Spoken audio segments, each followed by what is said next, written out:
Do you dare? This is 高粱酒, a spirit challenging even the bravest drinkers. From steadying nerves in trenches to becoming a cultural icon, it's deeply intertwined with Taiwan's history. We'll journey across seas from Jiayi's historic distillery to Jinmen and Mazu's battlefronts, uncovering how this fiery liquor has shaped Taiwan.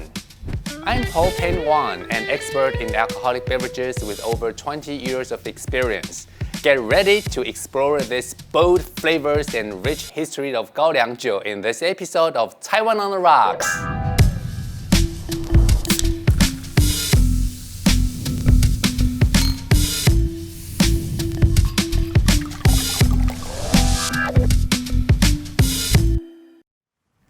Sorghum is a drought-resistant grain crop.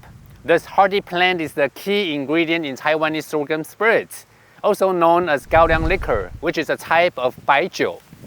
In Taiwan, people call it 高粱酒, where 高粱 means sorghum and 酒 means spirit or alcoholic drink.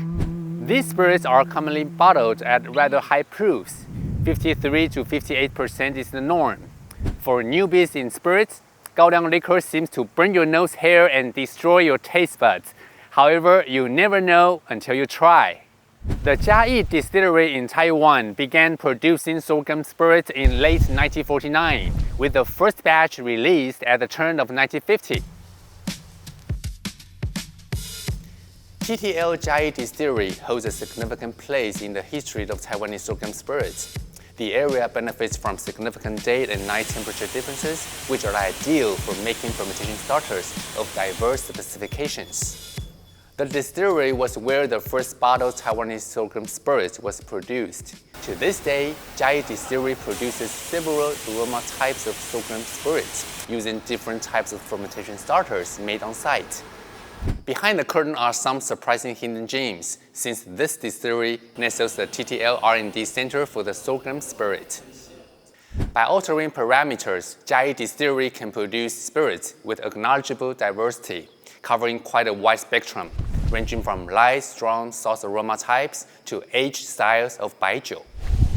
制成最开始啊，其实就是从制曲开始。制曲就是我们把新鲜的小麦粉碎加水混合，然后做压曲，然后进入曲室去培曲。经过1个月的培曲之后，进入曲库去熟成，然后之后粉碎变成我们的曲粉，加入我们蒸煮好的高粱饭，然后冷饭完之后去混合，然后进入我们的发酵桶跟我们的窖池去进行发酵。然后完了之后呢，经过3次的蒸馏，就可以分别收得我们的1、2、3、4酒头。再去分别储存，在熟成之后调和就是我们的高粱酒。我们一般来讲高粱酒所谓的酒头跟酒尾，因为我们这种固态蒸馏，它的酒精度啊，它是可以从非常高到非常低。刚蒸出来的酒头可以进快80度，那慢慢的随着时间一直下降这样子。所以说不同的酒段，它就有它不同的特色跟它的香气，所以我们就可以利用这个不同的这个曲酒的不同的酒精度，来去得到我们不同特色的一个原料酒。其实台湾的话是以清香型为主的一个市场，反而跟中国那边是不一样。中国那边反而是浓香型是大众，其实清香型是一个很有趣的东西，它是有点类似我们酒厂的一个风土的记录。气候会去影响我们的高粱，譬如说夏天跟冬天就是不一样，所以如果那一天冬天特别冷，可能那一天的高粱冬天高粱会特别好，因为它温度会低，它发酵反而会更好，所以不一定，有时候也很难复刻。刚好这一年就这一批粮搭配的这一点，就有它这个特色的风味。也许我们想要再重复，也很难再重复出来。这也是这个，我觉得是一个高粱的清香，是一个美啊，就是有时候它每一批酒都是独一无二的。Military drinking is easily explainable. A drink would steady soldiers' nerves in the trenches, and it would be used to anesthetize injured soldiers. Moreover, regularly staring death in the face has long been reason enough for military drinking. However, 高粱 liquor was something more than that. As the soldiers came from different corners of China, the sorghum spirit was connotative of home. 金门是台湾的前哨，也是自由世界的屏障。它和马祖列岛具有同样的重要性。我们为了保卫台湾，一定要确保金马。我们为了保卫自由世界，更要确保金马。Besides, sorghum spirits can be used as base spirits for macerating herbal medicine. Although it's unlikely that soldiers drink on duty, During wartime, these medicinal spirits appealed to soldiers a lot because they needed it in the cold rains or in the trenches. Jinmen holds a special place in the history of Taiwanese sorghum spirit. Building on its military heritage as a frontline battleground, despite not being the first, Kinmen Kaoliang liquor, also known as KKL, has become the largest producer and is nearly synonymous with sorghum spirits from Taiwan. 金门呢，当时是处在一个两岸交火的一个最前线。那时候胡琏将军在这边呢，发现说金门呢它的一个物资非常缺乏。那胡琏将军他非常有创意，他知道当时的金门的驻军呢，很多是从大陆南北各方的有一些军人到了金门之后呢他们就把这些有酿酒工艺的这些师傅的这酿酒师傅把它集结在一起。金门的气候就是雨量很少，而且分布不均匀，所以我们这边没有办法种植水稻。那没有办法种植水稻呢我们又需要粮食，所以那时候呢，胡琏将军他就发想说，希望用1斤的高粱换1斤的大米。那就在那发想之下呢，从1952年九龙江酒厂开始，那一路上变成我们后来又更名为金门酒厂然后民国87年又把它公司化这样一路过来的。金门高粱酒呢，其实是台湾中式白酒的一个领导品牌。曾经在金门服务过的这些老一辈，早期有10万大军，他们在金门呢已经习惯这样饮品，把他们习惯也带回台湾。但是渐渐的我们现在大概驻军大概应该是剩下几千人所以已经不复当年那种盛况了。他们的一个就是回忆里面呢一直都在，但是年轻人呢我们是想说让年轻人呢他们也能够喜欢我们的一个中式的白酒。即使我们已经连续办了4年金酒的 KK bar。那这个 KK bar 呢，其实我们除了是说吸引原来的这些高粱酒的一个爱好者，还有年轻族群之外呢，其实我们还有一个很大目的，就是说提供给这些全国调酒大赛这些优胜者呢，也可以在我们的 KK bar 里面呢，让他们展现他们的一个调酒的技巧跟创意。The production process of KKL is unique. In Jinmen, the sorghum is steamed until the grains are soft and somewhat sticky, which facilitates a higher yield of alcohol. One of the crucial processes in the production of sorghum spirits appears to be blending, which puts different components together to create expressive final products. This distinctive Jinmen aroma type has been recognized by industry experts. 金门酒厂呢，这72年以来，要坚持的好品质，坚持的做好酒，那承袭着古法酿造的方式。要讲到这个金门香型这个纯粮固态发酵酒这个制成工艺呢，那里面有几个关键的要素，包含了酒曲。金门酒厂的酒曲呢，能够做到中温曲跟高温曲。中温曲呢，它的风味就比较清雅，比较纯正，那口感呢比较醇和。那高温曲所做出来的酒呢，它带有浓郁的酒香，它的口感就比较醇厚。那再来呢，就是发酵的环境，我们的金城厂是采用红砖发酵池，那金陵厂呢是采用槽车的方式。那2种不同的发酵环境呢，所衍生出来的风味又非常的特殊。那再来呢，就是我们在蒸馏的器具上面，我们还是保有非常传统的蒸馏器，我们称为天锅。那采取了人工下蒸。那人工下蒸呢，就是我们的酿酒师傅他会传承这个技术，把他的经验以轻洒精铺剑气上阵，传承给我们新进的同仁。最特别就是我们的储存环境。